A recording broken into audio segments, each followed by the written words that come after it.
Replies and More for Google+. How many of you use Replies and More for Google+? Oh, I'm so sad. 4 people.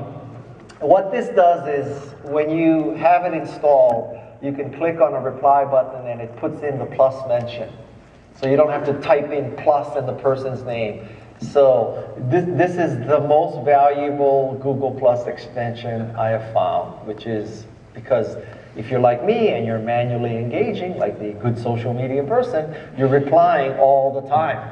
And so it's called Replies and More for Google+.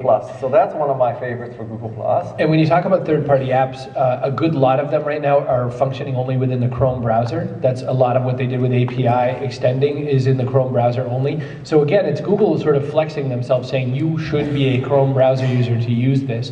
And I don't know why, but on one system I'm using Chrome, on one system I'm using Safari, and it's day and night. I mean, the difference, like, Which is better? Chrome. Oh, okay. I mean, Safari's a swell browser, but for any Google product, I mean, that's what you get. So where's Leo? Leo, stand up, Leo, wherever you are in here.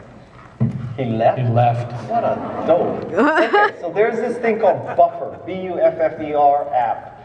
And what Buffer app enables you to do is you tell Buffer, I want to post to Facebook and Twitter between the hours of 9 a.m. and 6 p.m. Pacific. Okay?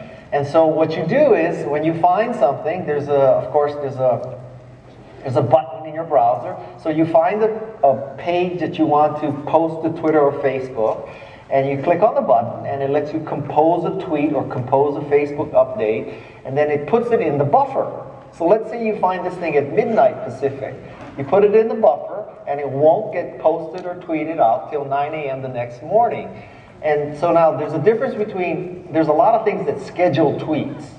But when you schedule a tweet, you're scheduling an individual tweet, and you have to say, okay, I want this to go out at 9 a.m., and you're scheduling that tweet. What Buffer does is it throws everything you want to buffer into the buffer.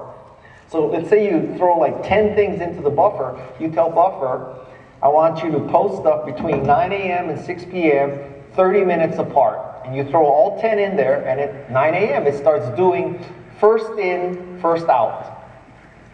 So you throw the 10 in, and at 9 and 9:30 and 10 and 10:30 and 11 and 11:30, it pushes out the stuff you put in the buffer. So if you believe that you have prime times for your audience, in my case I think it's Pacific 8 a.m. to 7 p.m., you can shove stuff into that buffer so that you don't have to schedule each one individually.